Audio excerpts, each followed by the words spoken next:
भारत में ज्ञान की पूछ नहीं रही है कभी भी, इसलिए तो रो रहे हो। चमत्कारों के पीछे भागो और चमत्कार चाहिए। अरे भगवान राम का भाई लक्ष्मण को लगा शक्ति बाण और भगवान रो रहे हैं कि डॉक्टर लाओ। भारत के लोगों, अगर तुम्हारे पास इतनी भी बुद्धि और प्रज्ञा बची है तो इस बात को ध्यान से सुनो। राम की कथा में राम के भाई को शक्तिवान लगा। साक्षात परमात्मा है, वो ईश्वर है।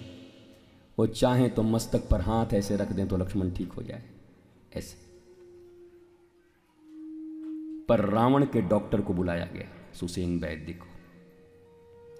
और डॉक्टर भी कितना अच्छा था, देखो, दुश्मन का डॉक्टर है लेकिन मानवता के लिए मानव की सेवा करने को तैयार है।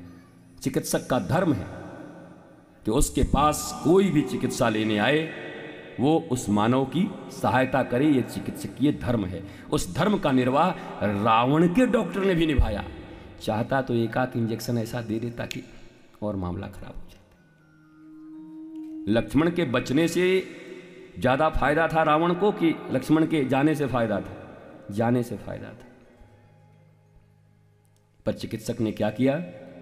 सुबह तक संजीवनी बूटी चाहिए। अच्छा, राम जी को भी दवाई चाहिए, तब काय को भगवान हो भैया?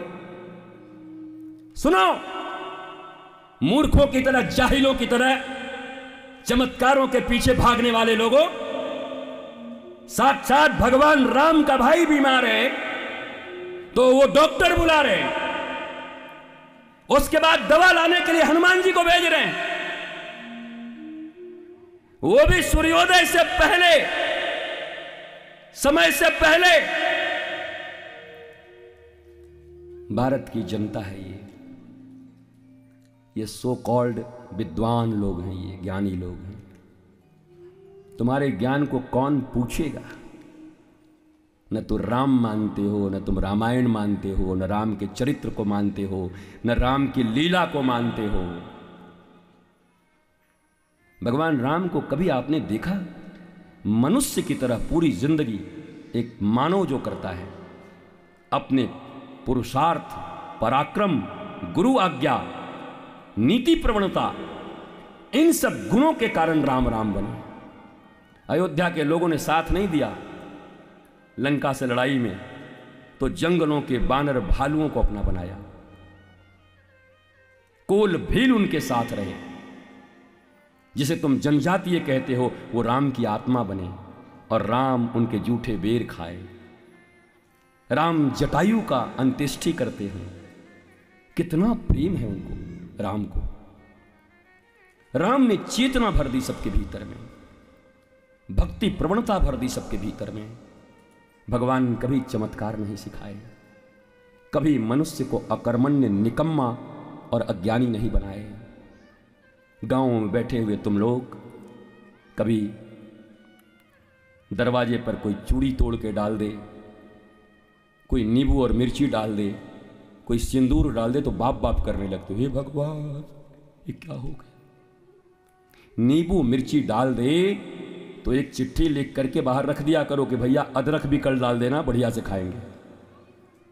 डरते हो राम की संतान होकर, कृष्ण की संतान होकर, जानकी की बेटी हो तुम, राधा रानी की सखी हो तुम, मदालसा की सखी हो तुम, अरे झांसी वाली रानी की बिटिया हो तुम, उनकी बहनें हो तुम, और तुम नींबू और मिर्चियों से डरती हो, तुम टूटे हुए चूड़ियों से डरती हो, तुम लाल कपड़ों से डरती हो, तुम डोरे से डरती हो।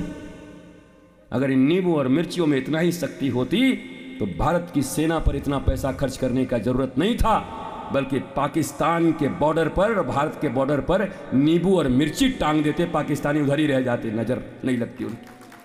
पर इतनी सेना क्यों खड़ी है? डोकलाम में सेना क्यों खड़ी है? क्यों इन सब जगहों पर खड़ी है? धर्म भय का नाम नहीं है, धर्म निर्भय बनाता है।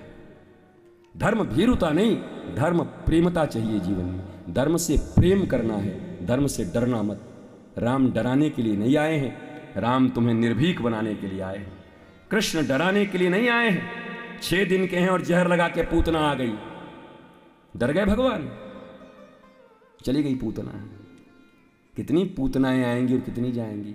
अगर तुम भगवान की बेटियां हो, भगवान के बेटे हो, तो ज्ञान में अपनी आस्था रखना, गुरु में आस्था रखना, सत्य में आस्था रखना, प्रेम में आस्था रखना, और यही तुम्हारे जीवन में मुस्कुराहट लाएगा। यही तुम्हारे बच्चों को सिंह की तरह बनाएगा। भेड़ियों की हालत हो गई है।